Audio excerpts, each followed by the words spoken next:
बात करते हैं इंडिया और वेस्ट इंडीज़ के बीच में जो आज दूसरा T20 है होना है सेंट किट्स में।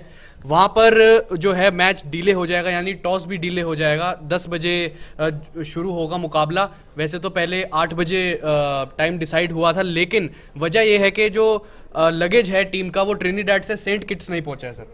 बड़ी अजीब सी बात है कि पिछला जो मुकाबला हुआ है वो हुआ है त्रिनिदाद में और अब है सेंट किट्स में। दोनों के बीच में 700 साढ़े 700 किलोमीटर के आसपास की दूरी है।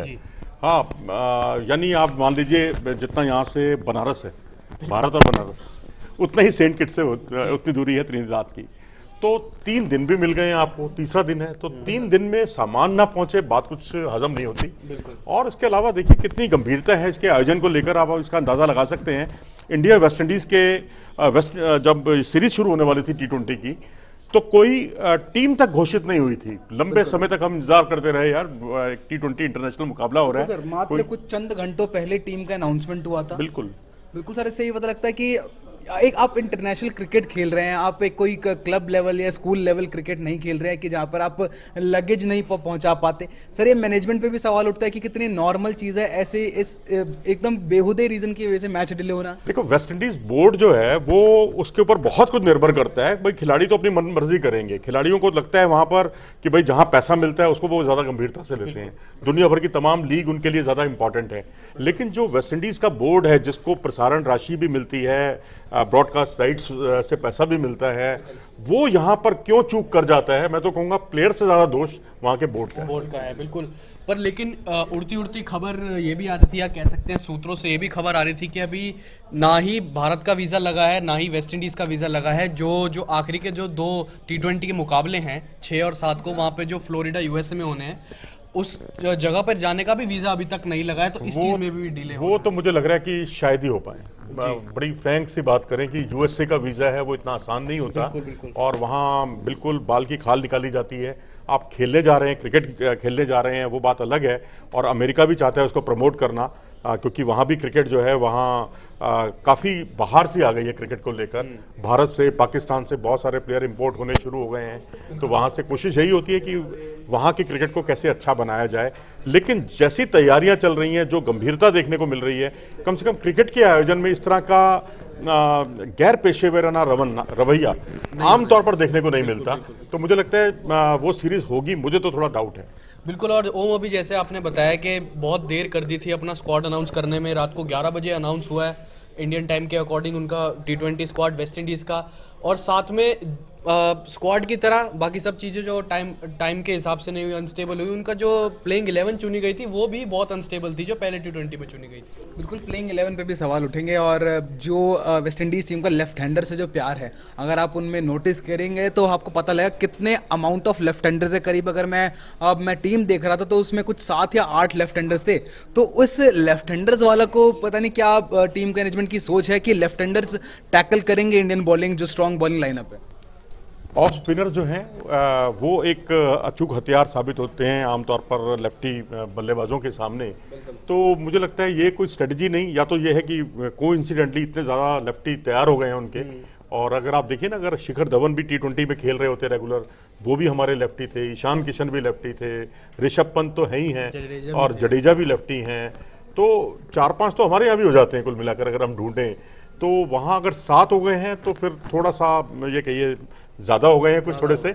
लेकिन ठीक है, यहाँ तो मेरिट ज़्यादा मायने रखती है कि कौन कितना अच्छा खेलता है, चाहे वो लेफ्टी हो राइटी हो, क्या फ़र्क पड़ता है। बिल्कुल। और जैसे इंग्लैंड अपनी प्लेइंग 11 एक दिन पहले अनाउंस कर देती है अमूमन, वैसे अगर वेस्ट इंडीज़ कर देती तो इंडिया अपनी पूरी रणनीति बना लेता और उस बॉलर को खिलाती जो इनके 6 या 7 लेफ्ट हैंडर्स के सामने बहुत अच्छे तरीके से पेश आते। ये कॉन्फिडेंस पे डिपेंड करता है, क्योंकि मुझे याद है जब विराट कोहली कप्तान थे तब भी हम कई मौकों पर एक दिन पहले ही घोषणा कर देते थे। हमने प्लेइंग 11 की घोषणा भी कई मौकों पर की है।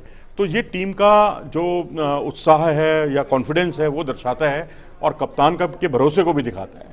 बिल्कुल। एक सवाल भी आ रहा है ऋतिक आपके लिए, वो कह रहा है कि व्हाट इज द रीजन, कब तक ये अनप्रोफेशनलिज्म चलता रहेगा वेस्ट इंडीज की तरफ से? शिवम जी का सवाल है। बिल्कुल शिवम जी, देखिए ये तो हमें नहीं पता अभी तक कि कब तक चलता रहेगा वेस्ट इंडीज़ का ऐसा बिहेवियर, क्योंकि हमें हमने जिस तरीके का एग्जांपल हमने पिछले मुकाबले के पहले देखा, वो अगर T20 वर्ल्ड कप तक चलता रहा तो ये आगे आने वाले टाइम के लिए वेस्ट इंडीज बोर्ड के लिए अच्छा नहीं होगा। यूएस की जो वीजा वाली बात बताइए, अगर किसी एक वीजा के रीजन से अगर आप इंटरनेशनल मैचेस कैंसिल करते हैं, वो भी एक टॉप नॉच इंटरनेशनल है जहां पर इंडिया की टॉप साइड आपके सामने होगी, जहां पर रोहित शर्मा जैसे बड़े प्लेयर्स हैं जी, वो कैंसिल होना एक बहुत बड़ा डिसग्रेस होगा वेस्ट इंडीज। बिल्कुल बिल्कुल। और जब भी कोई वीज़ा का मामला आता है ना, वो तो अमूमन होता ही है कि उसको आप बहुत पहले, जब दौरा शुरू होता है ना, उससे पहले प्लेयर्स के नाम जो आते हैं टेंटेटिवली आप भेज देते हैं वीज़ा के लिए। उसमें कुछ खिलाड़ियों के नाम कट जाते हैं, टीम की घोषणा से पहले भी वीज़ा जो है कई बार किया जाता है, क्योंकि हमने कुश्ती में देखा है, हमने बॉक्सिंग में देखा है, हमने वेट लिफ्टिंग में देखा है, तमाम खेलों में जब कोई टीमें जब बाहर जाती हैं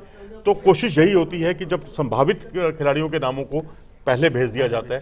तो ये, क्योंकि जब अमेरिका जहां बहुत संवेदनशील है वीज़ा मिलना, तो ऐसी स्थिति में मैं समझता हूँ थोड़ा संवेदनशील जो है बोर्ड को भी होना चाहिए था। बिल्कुल। और जलिंदर दबल कह रहे हैं हाय।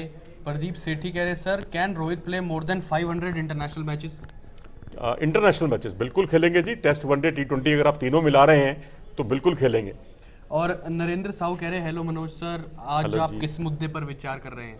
हम 3 मुद्दों पर, अलग अलग मुद्दों पर विचार कर रहे हैं। फिलहाल तो हमारा मुद्दा यही है कि आज जो भारत और वेस्ट इंडीज़ का मुकाबला है वो डिले हो गया है, जैसे कि हम खबरें मिली हैं।